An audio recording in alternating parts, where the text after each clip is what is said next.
সবার সারা তো খুবই আলহামদুলিল্লাহ ভালো।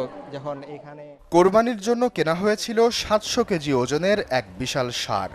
নাম তার ডোনাল্ড ট্রাম্প। কয়েক সপ্তাহ ধরেই দেশের সোশ্যাল মিডিয়ায় ছিল ভাইরাল সেনসেশন।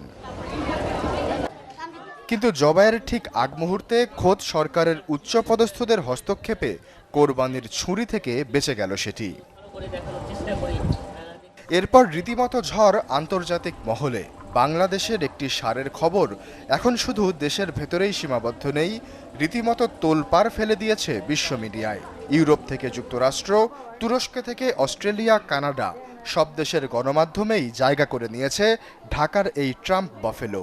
কিন্তু একটি ষাঁড়কে নিয়ে ঠিক কী বলছে আন্তর্জাতিক গণমাধ্যমগুলো?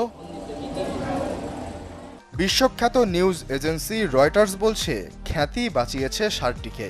একই রকম খবর প্রচার করেছে তুরস্কের সংবাদ মাধ্যম আনাদলু এজেন্সিও।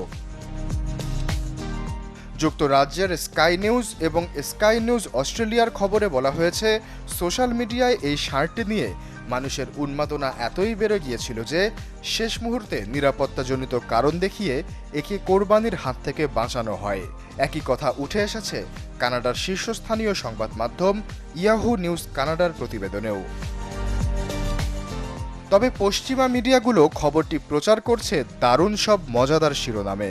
মার্কিন গণমাধ্যম নিউ ইয়র্ক পোস্ট লিখেছে, ষাঁড়টির এই চোখ ধাঁধানো সোনালি চুলের স্টাইলের কারণেই এটি নিশ্চিত মৃত্যুর হাত থেকে বেঁচে গিয়ে এখন চিড়িয়াখানায় সবুজ ঘাসে ঘুরে বেড়াচ্ছে।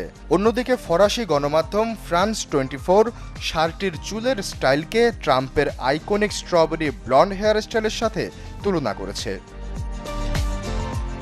বাদ যায়নি প্রতিবেশী দেশগুলোর মিডিয়াও। ভারতের টাইমস অফ ইন্ডিয়া এবং পাকিস্তানের অ্যারি নিউজ গুরুত্বের সাথে প্রচার করেছে খবরটি। অ্যারি নিউজ বলছে, দেখতে ট্রাম্পের মতো হলেও স্বভাবে অনেক শান্ত এই অ্যালবাইনো ষাঁড়টি। আশ্বাস চৌধুরী, চ্যানেল 24। কি বুঝলেন ভাই? অনলি যেটাই চাই।